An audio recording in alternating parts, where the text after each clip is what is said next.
நீங்கள் எதை நோக்கி தொடர்கிறீர்கள் அல்லது நீ எதை நோக்கி ஓடுகிறாய்?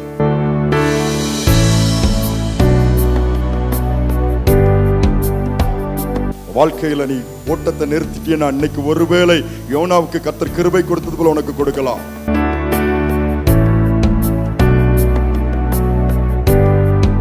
தொடர்ந்து ஓடு, ஸ்டாப் பண்ணிராத, சேஞ்ச் பண்ணிராத ஒன்னு ட்ராக்க.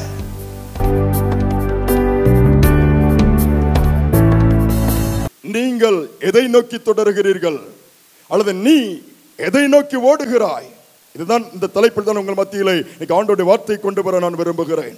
நீ கூட்டத்தோடு ஓடுகிற கூட்டத்தை பார்க்க முடிகிறது, தனியாக ஓடுகிற கூட்டத்தை பார்க்க முடிகிறது, தனித்தனியாக பிரிந்து கிடக்கிற சூழ்நிலையை பார்க்க முடிகிறது. ஒரு கூட்டம் ஓடாமல் உட்கார்ந்தாலும் அவர்கள் ஓடுகிறாரோ இல்லையோ காலங்கள் வேகமாய் ஓடிக்கொண்டிருக்கிறது. அது ஒரு புகையை போல நிழலை போல மறைந்து கொண்டிருக்கிறது. எத்தனையோ பேருடைய ஓட்டங்கள் முடிந்து விட்டது. எத்தனையோ பேருடைய ஓட்டங்கள் இன்னைக்கு தடுமாறிக்கொண்டு அங்கெங்கும் இடமாறிக்கொண்டு எல்லா இடத்திலும் விழுந்து கிடக்கிறதை பார்க்க முடிகிறது. என் அன்பு வாலிப தங்கச்சி, வாலிப தம்பி, நீ எதை நோக்கி ஓடிக்கொண்டிருக்கிறாய்? எதை நோக்கி ஓடிக்கொண்டிருக்கிறாய்? ஓட்டப்பந்தயத்தை பாருங்களா, ட்ராக் மாறிட்டாலே ஃபர்ஸ்ட் வந்தாலும் பிரைஸ் கிடைக்காது. ஃபர்ஸ்ட் உங்களுடைய ட்ராக் என்ன, நீங்க எந்த வழியில எந்த பாதையில ஓடணும் தெரிஞ்சுக்கணும். தெரியலன்னா வேஸ்ட். ஆவிக்குரிய வாழ்க்கை அல்லது கிறிஸ்தவ வாழ்க்கை என்பது அழைப்பை அறிந்து கொள்வதில் தான் ஆரம்பமாகிறது. அழைப்பு தெரியாம வாழ்ந்துட்டீங்க, வாழ்க்கையில எல்லா பகுதியும் வேஸ்ட்டுங்க. 80 வயசுக்கு பிறகு ஆண்டவர் என்ன கொண்டு இதை தான் செய்ய சித்தமா இருந்தார் சொல்லி புரிஞ்சுக்கிட்டீங்கன்னா உங்களுக்கு டைம் இருக்காது அதை செய்து முடிக்கிறதுக்கு. வேஸ்டா போயிடும். வாழ்நாள் எல்லாம் வீணாய் போய்விட்டது என்று சொல்லி வருத்தப்பட நேரிடும். இந்த இடத்தில் சொல்லப்படுகின்ற அழைப்பு என்ன, அதை நீங்கள் அறிந்து கொள்ள வேண்டும் என்று சொல்லி ஆண்டவர் விரும்புகிறார். அழைப்பு தெரியாமல் தான் எந்த ட்ராக் கண்டுபிடிங்க. ஃபர்ஸ்ட் கண்டுபிடிக்கலாம். உங்க வாழ்க்கையில ஓடியும் நீங்கள் வேஸ்டா போயிடும். விளக்கு எல்லாம் எரியக்கூடிய, ஆனால் தண்டுல விளக்கு தண்டுல அது இருந்தால் தான் பிரயோஜனமா இருக்கும். நம்ம வாழ்க்கையில யோசிப்பதே இல்லையே. தேவனுடைய சித்தத்தின்படி எல்லாருக்குமே அழைப்பு வருகிறது. வேதம் என்ன சொல்கிறது? கலாத்தியருக்கு நிருபம் 1ஆம் அதிகாரத்தில் 6:15 வாசிங்க. என்ன அழைப்பு எப்படி கிடைக்கிறதுனால் கிருபையினால் என்ன ஆண்டவர் அழைப்பை கொடுக்கிறாராம். இன்னும் பார்க்கும் பொழுது 1 தீமோத்தேயுக்கு எழுதும் பொழுது 2 தீமோத்தேயு 1:9 சொல்கிறது பரிசுத்த அழைப்பா. பவுல் இந்த இடத்துல சொல்கிறார் பரம அழைப்பு, ஹை காலிங். அது ஒரு மேலான அழைப்பு என்று வேதம் சொல்லுகிறது. ஆண்டவருக்கு ஊழியம் செய்யறது, ஆண்டவர் பாதையில போறதை ரொம்ப அண்டர் எஸ்டிமேட் பண்ணாதங்க. ஹை மேலான ஒரு அழைப்பு என்று வேதம் சொல்லுகிறது. என்னைக்காவது அதை யோசித்தோமா? நீங்க உலகத்துக்கு செய்யறதை காட்டிலும் ஆண்டவருக்கு வேலை செய்யறது பெருசுங்க. எல்லாருக்கும் அந்த பாக்கியம் கிடைக்காது, எல்லாருக்கும் கிடைக்காது. அது வாலிப நாட்கள்ல, வயோதிப நாட்கள் அது வேற, அது வாழ்க்கையின் ஸ்டைலே. வாலிப நாட்கள்ல தான் உன் ஓட்டத்தை ஆரம்பிக்கணும்னு ஆண்டவர் விரும்புறாரு. உன் ட்ராக்கை கண்டுபிடிச்சுக்கணும். உன் ட்ராக்கை கண்டுபிடிக்கலன்னா நீ மாட்டிக்குவா. நிறைய பேருக்கு அது தெரியல. அழைப்பை குறித்த ஒரு குழப்பத்தில் தான் இருக்கிறார்கள். நீ உட்கார்ந்து ஆண்டவர் சமூகத்தில் கேளு, தெளிவா ஆண்டவர் கொடுப்பார், அதை காண்பிப்பார் உனக்கு. ட்ராக்குக்கு நேராக கரெக்டா வாங்க. இன்னும் அழைப்பு தெரியலன்னா என்ன பண்றது, எப்படி கண்டுபிடிச்சுக்கிறது? நான் சொல்லிட்டேன், அழைப்பு கிருபையினால் வருது. கிருபை நீ தாழ்த்தி அவர் சமூகத்தில் வந்தாலும் ஆண்டவர் கொடுப்பாரு. கழுதியை தேடி போனவனுக்கு ஆண்டோடைய அழைப்பு வந்துச்சுது. ஆடு மேய்ச்சிட்டு இருக்கவனுக்கு ஆண்டோடைய அழைப்பு வந்தது. எல்லாமே கிருபை தான். அவனுடைய தகுதியை வைத்தோ, அவனுடைய பராக்கிரமத்தை வைத்தோ, அவனுடைய ஃபேமிலி பேக்ரவுண்டை வைத்தோ, அவனுடைய ஹைட் வெயிட் வைத்தோ நோ. இரண்டாவது, கிருபையை தொடர்ந்து ஆவியானவருடைய நிறைவு வரும் என்பதை மறந்துடாத. மீன் பிடிக்கிறவர்களை ஆண்டவர் அழைத்தார் தன்னுடைய வேலையை செய்யும்படியாய். அதை தொடர்ந்து அபிஷேகித்தார். அதை யாரெல்லாம் அழைக்கப்படுகிறார்களோ கிருபையினால் அடுத்த ஸ்டெப் அபிஷேகத்தை அவள் கர்த்தர் கொடுப்பார். அதை நீங்கள் மறந்துவிடக்கூடாது. அதனால் அந்த அபிஷேகம் உங்களுக்குள் வரும்போது ஆண்டவர் எதற்காக உங்களை வேறு பிரித்தெடுத்திருக்கிற உலகத்திலிருந்து, எதற்காக உங்களை தெரிந்து கொண்டிருக்கிறார், அழைத்திருக்க என்பதை நீங்கள் புரிந்து கொள்வீர்கள். உலக பிரகாரமா புத்தகத்தை வச்சோ சூழ்நிலையை பார்த்தோ அதை பார்த்தலாம் யூ கேனாட் என்ன பண்றது, ஜட்ஜ் பண்ணி உன்னால புரிஞ்சுக்க முடியாது. நோ, என் ஆண்டவருடைய சமூகத்தில் நீ உட்கார்ந்து பார், நான் என்னப்பா செய்யணும். இங்க நிறைய பேர் அந்த நிலைமெல்லாம் மாறி போச்சுது. சவுலை ஆண்டவர் சந்திக்கும் போது 2 பேருக்கு முன்னாடி கான்வர்சேஷன், பேச்சுவார்த்தை போயிட்டு இருக்குது. சவுலை சவுலை என்று சொல்லி பெயர் சொல்லி கூப்பிடுகிறார். திருச்சபையை துன்பப்படுத்தும்படியாய் தமஸ்கு செருவழியா சும்மா சாதாரணமா நோஞ்சா மாதிரி ஒரு சோம்பேறி மாதிரி போல சீரின்னு சொல்லப்பட்டிருக்குது. சும்மா ராக்கெட் வேகத்துல அந்த மாதிரி ஒரு வெறியில பாஞ்சு போறான். என் ஆண்டவர் தடுத்து நிறுத்தி தன்னுடைய வல்லமையை காண்பிக்கிறார். விழுந்த உடனே கூப்பிடுகிறார், யார்? துன்பப்படுத்துகிற கிறிஸ்து, அந்த அம்மா இயேசுன்னு சொல்றாரு. முள்ளில போய் நீ உதைச்சிட்டு இருக்கிற, பட் யூ ஆர் திங்கிங் நீ சரியான பாதையில போற, சரியானதை செய்யற. நோ, உனக்கு தாப்பா கஷ்டம் உணர்த்துறாரு. அடுத்த ஸ்டெப் அவன் என்ன கேட்கறான் தெரியுமா? நான் என்ன செய்ய சித்தமா இருக்கிறீங்க? ஒரு வாலிப தங்கச்சினுடைய தம்பி ஆண்டவர் மேல அன்பு வச்சிருந்தாங்கன்னா ஆண்டவர் செய்யணும்னு சொல்லி நீ கேட்க மாட்டா, நான் என்னப்பா செய்யணும்? ஒரு பையனை ஒரு பொண்ணை விரும்புறான், அந்த பொண்ணுகிட்ட போய் இதெல்லாம் செய்யுன்னு சொல்ல மாட்டான். நான் உனக்கு என்ன வேணும் சொல்லு, நான் செஞ்சு கொடுக்குறேன்பா. என்ன அதையும் தாண்டி அந்த உனக்காச்சு என்ன பண்ணுவான்? ரயில்வே டிராக்ல தலைய வைக்கிற கூட ரெடியா இருக்கேன்பா. சற்று யோசித்துப்பா, நான் என்ன செய்ய சித்தமா இருக்கிறீங்க? என்னைக்காக கேட்டிருக்கீங்களா? ஆண்டவரே எக்ஸாம் எழுத போறேன், படிச்சிருக்கலாம், வேஸ்ட் பண்ணிட்டு கொஞ்சம் கிருபை கொடுப்பேன் நீங்களப்பா, கெஞ்சுறேன்ப்பா, ஒரு விஷப்பா, நான் பையனை ஒழுங்கா இருப்பேன்ப்பா, இதுல மட்டும் என்ன வெட்கப்பட்ட விட்டுறாதுங்கப்பா, உங்களுக்கு தானேப்பா கஷ்டம். அப்பா நீ இன்டர்வியூக்கு போறேன்ப்பா, காப்பாத்துங்கப்பா, கூடயே வாங்க. வலது பக்கத்துல இருப்பேன்னு சொல்லியிருக்கீங்களே, நீங்க பேச மாட்டீங்க, ஆவியானவர் பேசுவார்னு சொல்லிக்க. வசனம் எல்லாம் பேசுவோம் ரொம்ப அதிகமா. அப்பதான் ஏதாவது ஒரு காரியம், இந்த கல்யாணம் இப்படிதான் எனக்கு வேணும், இதான் வேணும், ஆண்டவரே கேட்பதெல்லாம் கொடுப்பேன்னு சொன்னீங்களாப்பா, கொடுங்கப்பா, செய்யுங்கப்பா. இது ஒரு கூட்டம். அப்பதான் நாம் செய்கிறோம். என்ன, ஆண்டவர் ஒரு வாட்ச்மேன் ஆக்கிறதும், ஒரு ப்ரொவைடர் ஆக்கிறதும். உண்மையான அன்பு இருந்துச்சுன்னா என்ன செய்யணும் கேட்டு பாரு, நீ ஆண்டவர் பயன்படுத்துகிற பாத்திரமாய் மாறி விடுவாய். அதுவரை நீ ஆண்டவரிடம் செய்யும்படியாய் கேட்டுக்கொண்டுதான் தவறு என்று நான் சொல்லவில்லை. ரியலி உன்னால முடியல, பலவீனமாய் ஒரு முடங்கி போய் கிடக்கிறாய் சொன்னால், you ask, I need help Lord, I need your strength, I need guidance. கேட்கலாம். நல்ல காலை கொடுத்திருக்கிறாரு, கண்ணை கொடுத்திருக்கிறார், தூரத்தை பார்க்கக்கூடியது கூட, நல்ல அறிவை கொடுத்திருக்கிறாரு, நல்ல திடகார்த்தமான பலனை கொடுத்திருக்கிறாரு.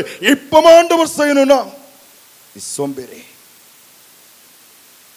கேட்கும் வரைக்கும் திட்டம் உனக்கு கொடுக்கப்படாது, வெளிப்படுத்தப்பட மாட்டாது. சிட், கேளு. ஆண்டவரே நாட்கள் வேகமா போயிட்டு இருக்கு, நான் என்ன செய்யணும்? ட்ராக்கை கண்டுபிடி. நம்பர் 2, ஸ்டார்ட் பண்ணுவோம் ஓட்டத்தை. ஸ்டார்டிங் பாயிண்ட் ரொம்ப முக்கியம். என்ன சொல்லுவாங்க, விவேகம் என்ன வேகத்தை காட்டிலும் விவேகம் ரொம்ப முக்கியம்பாங்க. Slow and steady win the ரேஸ்பாங்க. ஸ்டார்ட் பண்ணணும், முடிக்கிற மாதிரி உங்கள் ஸ்டார்டிங் பாயிண்ட் இருக்கணும். ரொம்ப ஸ்பீடா ஓடுவாங்க, பொத்துன்னு பாதியில விழுந்துரும். நீ ஸ்டார்ட் பண்ணாமலே நிறைய பேர் இருக்காங்க இந்த ஓட்டத்தை. எனக்கு ஆண்டவருடைய அழைப்பு தெரிந்து கொள்வது நீ கண்டுபிடிச்சிட்டேன்னா ஓட்டத்தை ஸ்டார்ட் பண்ணிடுறேன். நிறைய பேர் ஸ்டார்ட் பண்ணவே மாட்டாங்க. இந்த ஒரு வருஷம் போட்டோம், இந்த ஒரு பாவம் என்கிட்ட இன்னும் இருக்குது, இதை விட்டுட்டேன்னா ஓடுவேன். நீ பாவத்தை விட மாட்டா, நீ ஓடவும் மாட்டா. இவங்களே பிளான் பண்ணிட்டு இருக்குது. அடுத்து என்னது? விசுவாசத்தை துவக்குகிறவரும் முடிக்கிறவருமாகிய இயேசுவை நோக்கி ஓட்டத்தை ஸ்டார்ட் பண்ணுகிறார். நியமித்திருக்கிற ஓட்டத்துல ஸ்டெப் பை ஸ்டெப் பொறுமையா போங்கிறாரு. ரட்சிக்கப்பட்டு அபிஷேகம் பெற்ற உடனே அண்ணால பறப்போம், தீ பறக்கும் வார்த்தையில, ரத்தம் சிந்துறதுக்கு கூட ரெடிமாங்க. நல்லா தான் இருக்கும் கேட்க, செய்வாங்க. அப்போ ஆரம்பம் சிலவங்களுக்கு அப்படியே ராக்கெட் மாதிரி சருண்டு போகும். எல்லாரும் கை தட்டுவாங்க, ராக்கெட் விண்ணில் பாய்ந்தது. கொஞ்ச நிமிஷத்துல அமைதியாயிரும். பொத்தின் கடலில் விழுந்தது. ஆரம்பம் இப்படி இருக்கக்கூடாது. ஆரம்பி வேகமா போனீங்கன்னா கடைசி வரை வேகமாவே போ, ஆண்டவர் பலன் கொடுப்பாரு. ஒழுங்கின்படி ஓட சொல்றாரு. ஸ்டார்டிங்கே பிரச்சனைனா நீ எல்லாரையும் தாண்டி ஃபர்ஸ்ட் வந்தாலும், டிவியில எல்லாம் கை தட்டுவாங்க, இந்தியா ஃபர்ஸ்ட் வந்துட்டு. ஒரு சகோதரி ஓடினாங்க ஃபியூ இயர்ஸ் பேக்கு, கொடுத்தாங்க பதக்கத்தை. கொஞ்ச நேரத்தில் ரீப்ளே போட்டு பார்த்தாங்க, ட்ராக் மாறி இருக்காங்க, எங்கேயோ பதக்கம் பிடுங்கப்பட்டது. அவமானப்படுத்திடுவாங்க. ஸ்டார்டிங்ல இருந்து எண்டு வர ட்ராக்ல போ, அழைப்புல நெல்லு, இல்லைன்னா மாட்டிக்கோ. தொடர்ந்து ஓடு, ஸ்டாப் பண்ணிராத, சேஞ்ச் பண்ணிராத. ஒன்று ட்ராக்க. ஆண்டவர் ஒரு அழைப்பு எனக்கு வைத்திருக்கிறார், என்னை அழைத்திருக்கிறார், தொடர்ந்துகிட்டே இருக்கிறேன். இன்னைக்கு உங்களுடைய ரன்னிங் கண்டினியூலா தொடர்ந்து ஓடிட்டு இருக்கீங்களா? Just think about it. இயேசு சொல்றாரு, தடைகள் வந்துச்சு, சொல்றார், பகற்காலம் இருக்கும் மட்டும் என்னை அனுப்பினுடைய கிரியை செய்ய வேண்டும். பகற்காலத்தை சரியா பயன்படுத்துகிறாரு.